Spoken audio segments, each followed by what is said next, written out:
پنجاب کے شہر واربٹن کے ایک گاؤں نظام پورہ میں شعبہ خدام المساجد المدارس کے تحت جامع مسجد انوار مدینہ کا سنگ بنیاد رکھنے کا سلسلہ ہوا، جس میں علماء کرام، مقامی افراد اور دعوت اسلامی کے مختلف شعبات کے ذمہ داران نے بھی شرکت کی۔ اس موقع پر رکن شورا حاجی محمد اظہر التاری نے مسجد بنانے کے فضائل اور اہمیت کے موضوع پر سنتوں بھرا بیان فرمایا اور شرکاء کو بھی اس مسجد کی تعمیرات میں بڑھ چڑھ کر حصہ لینے کا ذہن دیا۔ مسجد جو بنائے، چاہے چھوٹی مسجد یا بڑی مسجد، فرمایا اللہ پاک اس کے لیے جنت میں گھر بنائے گا۔ تو مسجد بنانا اجر کا کام ہے۔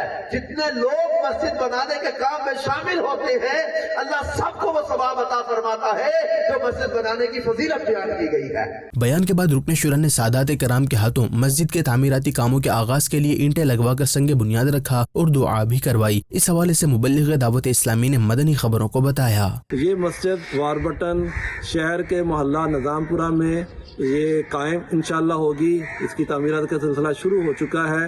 10 مرلہ پہ یہ پلاٹ ہے، یعنی 2720 فٹ، اور گزوں میں اگر دیکھیں گے 302 گز یہ جگہ ہے۔ ڈبل سٹوری انشاءاللہ اللہ کے کرم سے یہ مسجد بنے گی۔ تو جہاں جہاں بھی مجھے سنیں، مجھے دیکھیں، عاشقان رسول سے میری التجا ہے کہ آپ بھی دعوت اسلامی کے ساتھ دیجئے، اپنے مرحومین کے صالح ثواب کے لیے آگے بڑھیں اور دعوت اسلامی کا ساتھ دیں، مساجد کو تعمیر کریں۔ دعوت اسلامی مساجد کی تعمیر بھی کرتی ہے اور ان کو آباد بھی کرتی ہے۔